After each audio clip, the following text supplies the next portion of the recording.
हदफ मुकर्रर करें आप क्या हैं। आप दीन के दाई हैं, आप दीन के मुबल्लिग हैं, आप दीन को माली सपोर्ट करने वाले हैं, आप अखलाकी सपोर्ट करने वाले हैं, आप एक ताजर हैं। आप किस तरह करके मैदान में हैं? आप एक वेलफेयर शख्सियत हैं, लोगों का भला करने वाले आप क्या हैं? अपनी जिंदगी में अपने अहदाफ मुकर्रर करें, बेमाना बेमकसद जिंदगी ना। हमने हदफ बड़ा छोटा मुकर्रर किया।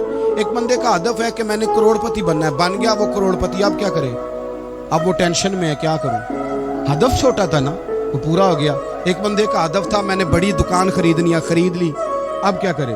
अब टेंशन में है, आगे किधर जाए? एक बंदे का हदफ था मैंने वजीर बनना, बन गया। ये छोटा हदफ है, ये हदफ कभी भी आप कबूल ना करें। एक हदफ वो था जो यजीद ने इख्तियार किया कि मुझे हुकूमत पे बैठना है।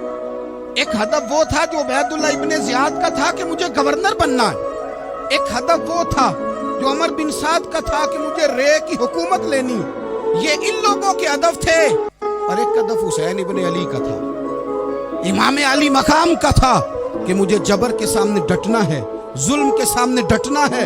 इमाम अली मकाम का खून तो बह गया, करबला की जमीन तो रंगीन हो गई, ना उबैदुल्लाह इब्ने ज़ियाद की गवर्नरी बची, न शिमर को हुकूमत मिली, न यजीद कुछ कमा सका, न ज़ियाद का वो जुल्म रहा, न यजीद की वो जफा रही।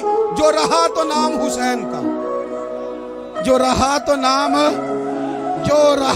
नाम हुसैन का, जिसे जिंदा रखती है करबला।